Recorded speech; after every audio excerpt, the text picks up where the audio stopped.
আমাদের বাড়ি শুধু গ্রিন টি খেতে আসে।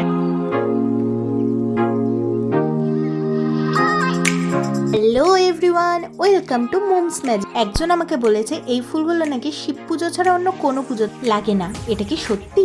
বল আর কি ভাল লাগছে। সকালে ঘুম থেকে উঠেই দেখি ভাই আমাদের বাড়িতে এসে আমার ফেস ওয়াশটা দিয়ে মুখ ডলছে। নরম নরম ব্রাশগুলো মুখে ঘষা খাওয়ায় ওর নাকি খুব আরাম লাগছে। আমাদের বাড়ি শুধু গ্রিন টি খেতে আসে। এই কথাটা কিন্তু একদম সত্যি। ওরা আমাদের বাড়ি এসে আমার মার কাছে প্রথম আবদার, মানে গ্রিন টি করে দাও, গ্রিন টি খাবো। আটা খেয়ে উঠতে না উঠতেই মা আমাকে হাতে একটা ব্যাগ দিয়ে বাড়ি থেকে বের করে দিল। এটা হচ্ছে আমাদের পাড়ার গৌরাঙ্গ মন্দিরের মাঠ। এই মন্দিরটা মোটামুটি ভালোই পপুলার। পরের মাসেই এই মাঠটায় জমজমাট মেলা বসবে। এই মেলাটার জন্য কিন্তু আমি সারা বছর ওয়েট করে থাকি। যে মাঠ পেরিয়ে আমি চলে এসেছি, এই ক্লাবটার মধ্যে আজকে রেশন দিচ্ছে। এখন তো আবার দুয়ারে রেশন, মানে পাড়ায় পাড়ায় রেশন যায়। তাই জন্য মা আমাকে রেশন কার্ডগুলোকে হাতের মধ্যে গুজে দিয়ে পাঠিয়ে দিল এখানে রেশন নিতে। কিন্তু আমি এসেছি আর গরমেল হবে না সেটা তো হতেই পারে না। আজই এখানে লিঙ্কের প্রবলেম হতে হলো। ওই যে এখন ফিঙ্গারপ্রিন্ট দিয়ে রেশন দেয়, ফিঙ্গারপ্রিন্ট নিতেই নাকি একটু ইস্যু হচ্ছিল। তাই জন্য আমি রোদের মধ্যে মুখ ফুক ঢেকে দাঁড়িয়েছিলাম। রোদ থেকে এসে দেখি মুখে ট্যান পরে মুখের অবস্থা প্রচন্ড খারাপ। কয়দিন আগেই না অ্যারোমা ম্যাজিকের এই পার্ল ফেসিয়াল কিটটা অর্ডার করেছিলাম। আমার মতো যাদের পিম্পল প্রবলেম আছে তাদের জন্য নাকি এটা খুব ভালো। এটাই টোটাল 7 স্টেপ আছে। কয়দিন ধরে না আমি এটার প্রচুর রিভিউ দেখছিলাম, যার জন্য আমি এটাকে অর্ডার করেছিলাম ফ্লিপকার্ট থেকে। মেলটা তো সেই বেরোচ্ছে, চলো দেখা যাক কি কি স্টেপ আসে। 1 2 3 4 5 6 7। স্টেপ 2 কোথায় গেল?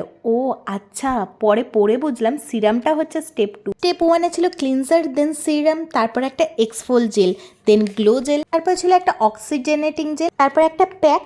এই পুরো সিস্টেমটাই না জেল বেস ছিল। বাট ফেসিয়াল কিটে সানস্ক্রিন, এটা কিন্তু আমি ফার্স্ট টাইম দেখলাম। এখানে ফার্স্টে ডিট্যান প্যাকটা লাগিয়ে ক্লিন করে নেওয়া হয়েছে, এই জন্য মুখটার ট্যানটা অনেকটা রিমুভ হয়েছে।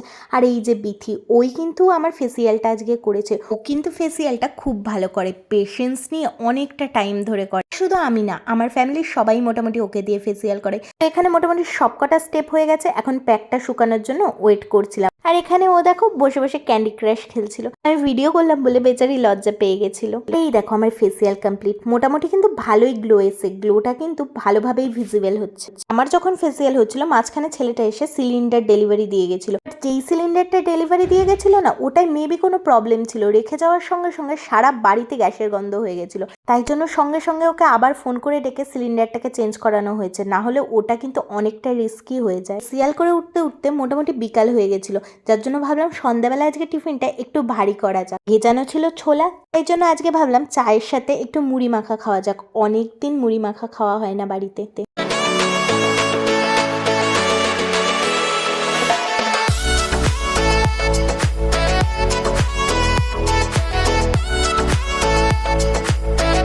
চলো, মুড়ি মাখাটা তো মোটামুটি রেডি। দেখে তো মনে হচ্ছে বেশ টেস্টি হয়েছে খেতে। এখানে আমরা চা দিয়ে মুড়ি মাখাটা খেয়ে নিই। আর ভিডিওটা ভালো লেগে থাকলে তোমরা লাইক আর কমেন্টটা করে যেও। টাটা।